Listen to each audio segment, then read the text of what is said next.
ಶೃಂಗೇರಿ ಕ್ಷೇತ್ರದ ಶಾಸಕ ಯಾರು ಎಂಬುದೇ ಇಲ್ಲಿ ಗೊಂದಲ ಆಗ್ಬಿಟ್ಟಿದೆ. 3 ವರ್ಷದ ಬಳಿಕ ಮರುಮತ ಎಣಿಕೆಯಲ್ಲಿ ಬಿಜೆಪಿಗೆ ಜಯ ಸಿಕ್ಕಿದೆ. ಶೃಂಗೇರಿ ಕ್ಷೇತ್ರದ ಶಾಸಕ ಯಾರು? 3 ವರ್ಷದ ಬಳಿಕ ಮರುಮತ ಎಣಿಕೆಯಲ್ಲಿ ಬಿಜೆಪಿಗೆ ಜಯ.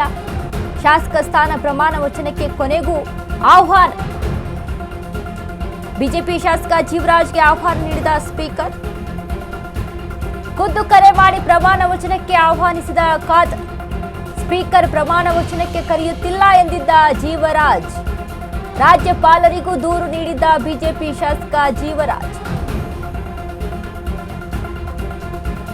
ಶೃಂಗೇರಿಯಲ್ಲಿ ಮರುಮತ ಎಣಿಕೆಯನ್ನು ಆಯಿತು, ಆದರೆ ಶೃಂಗೇರಿ ಕ್ಷೇತ್ರದ ಶಾಸಕ ಯಾರು ಅನ್ನೋದೇ ಗೊಂದಲಮಯ ಅನ್ನೋದಕ್ಕಿಂತ ಯಾವುದು ಕೂಡ ಕೆಲಸಗಳಾಗ್ತಾ ಇಲ್ಲ. ಒಂದು ಕ್ಷೇತ್ರದಲ್ಲಿ ಒಬ್ಬ ಶಾಸಕ ಗೆಲುವನ್ನು ಸಾಧಿಸಿದ್ದಾರೆ ಅಂತ, ಒಬ್ರು ಅಭ್ಯರ್ಥಿ ಗೆಲುವನ್ನು ಸಾಧಿಸಿದ್ದಾರೆ ಅಂತ ಅಂದರೆ ಅವ್ರಿಗೆ ಶಾಸಕ ಸ್ಥಾನ ಅಲ್ಲಿ ಒದಗಿಸಬೇಕು ಅಂತ ಅಂದರೆ ಪ್ರಮಾಣ ವಚನ ಸ್ವೀಕಾರ ಆಗಬೇಕು.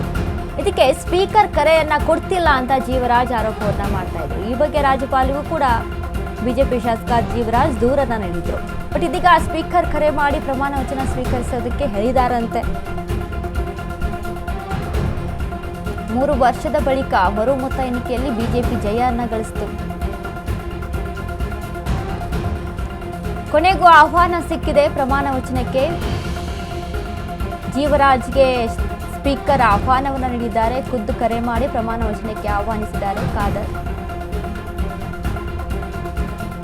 ಎಸ್, ಶೃಂಗೇರಿ ಕ್ಷೇತ್ರಕ್ಕೆ ಸಂಬಂಧಪಟ್ಟಂತೆ 3 ವರ್ಷದ ಬಳಿಕ ಮತ್ತೆ ರಾಜೇಗೌಡ ಅಲ್ಲಿ ಶಾಸಕರಾಗಿ ಮುಂದುವರೆದಿರ್ತಾರೆ, ಶಾಸಕರಾಗಿ ಅಲ್ಲಿ ಗೆದ್ದು ಬಂದಿರ್ತಾರೆ.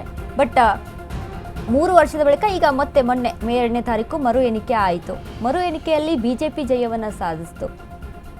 ಜೀವರಾಜ್ ಏನು ರಾಜೇಗೌಡ ಮೇಲೆ ಒಂದಿಷ್ಟು ಆರೋಪ ಮಾಡ್ತಾ ಇದ್ರು, ಅಲ್ಲಿ ಅಕ್ರಮ ನಡೆದಿದೆ, ಅವೈಜ್ಞಾನಿಕವಾಗಿ ಎಣಿಕೆ ಆಗಿದೆ ಅಂತ ಕೋರ್ಟ್ಗೆ ಇದ್ರ ಬಗ್ಗೆ ಮನವಿಯನ್ನು ಸಲ್ಲಿಸಿ ಕೋರ್ಟು ಕಚೇರಿ ಅಂತ ಓಡಾಡಿ ಕೊನೆಗೂ ಕೂಡ ಕೋರ್ಟ್ ಅನುಮತಿಯನ್ನು ಕೊಡುತ್ತೆ.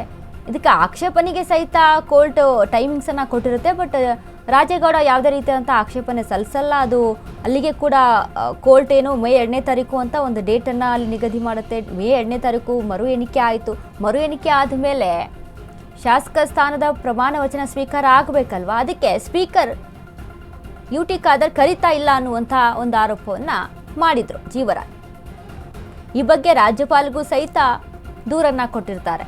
ಇದೀಗ UT ಖಾದರ್ ಖುದ್ದು ಕರೆ ಮಾಡಿ ಜೀವರಾಜನ್ನ ಪ್ರಮಾಣ ವಚನಕ್ಕೆ ಆಹ್ವಾನ ಮಾಡಿದಾರಂತೆ.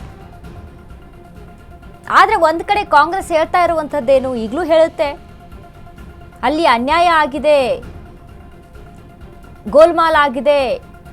ಇದೇ ರಾಜೇಗೌಡ ಅವ್ರು ಹೇಳಿದ್ರು, ಈ ಕಾಗದವನ್ನ ತಿದ್ದುವಂಥ ಕೆಲಸ ಜೀವರಾಜ್ ಅವ್ರು ಚೆನ್ನಾಗಿ ಮಾಡ್ತಾರೆ ಅನ್ನುವಂಥ ಆರೋಪ ಮಾಡಿದ್ರು ಜೀವರಾಜ್ ಮೇಲೆ ರಾಜೇಗೌಡರು. DK ಶಿವಕುಮಾರ್ ಮಾತನಾಡಿದ್ರು ಇದ್ರ ಬಗ್ಗೆ. ಒಂದು ಕಡೆ ಬಿಜೆಪಿಯಲ್ಲಿ ಸತ್ಯಕ್ಕೆ ಜಯ ಅಂತ ಹೇಳ್ತಾರೆ, ವಿಜಯೇಂದ್ರ ಮಾತನಾಡಿದ್ರು, ಶೋಭಾ ಕರಂದ್ಲಾಜೆ ಇದ್ರ ಬಗ್ಗೆ ರಿಯಾಕ್ಷನನ್ನು ಕೊಟ್ಟರು. ಬಿಜೆಪಿ ವಲಯದಲ್ಲೂ ಕೂಡ ಒಂದಿಷ್ಟು ಪ್ರಶಂಸೆಗಳು ವ್ಯಕ್ತ ಆಯಿತು, ಸತ್ಯಕ್ಕೆ ಜಯ ಸಿಕ್ಕಿದೆ ಅನ್ನುವಂಥ ನಿಟ್ಟಿನಲ್ಲಿ. ಬಟ್ ಶೃಂಗೇರಿ ಕ್ಷೇತ್ರದಲ್ಲಿ ಇದೀಗ ಶಾಸಕ ಯಾರು ಪ್ರಮಾಣ ವಚನ ಸ್ವೀಕಾರ ಆಗಬೇಕಲ್ವಾ, ಮೇ 2ನೇ ತಾರೀಕು ಅದ್ರ ಬಗ್ಗೆ ಗೆಲುವು ಯಾರ್ದು ಸೋಲು ಯಾರ್ದು ಅಂತ ತೀರ್ಮಾನ ಆಯಿತು. ಮೇ 2ರಿಂದ ಇವತ್ತು ಏನು ಡೇಟು, ಇವತ್ತು 6ನೇ ತಾರೀಕು, ಇದುವರೆಗೂ ಕೂಡ ಅಲ್ಲಿ ಪ್ರಮಾಣ ವಚನ ಆಗಿಲ್ಲ. ಹಾಗಾಗಿ ಶಾಸಕರು ಯಾರು ಅನ್ನುವಂಥ ಗೊಂದಲ. ಬಟ್ ಇದೀಗ ಸ್ಪೀಕರ್ ಆಹ್ವಾನ ಕೊಟ್ಟಿದ್ದಾರೆ ಜೀವರಾಜ್ಗೆ, ಹೋಗಿ ಪ್ರಮಾಣ ವಚನ ಸ್ವೀಕಾರ ಮಾಡ್ತಾರೆ.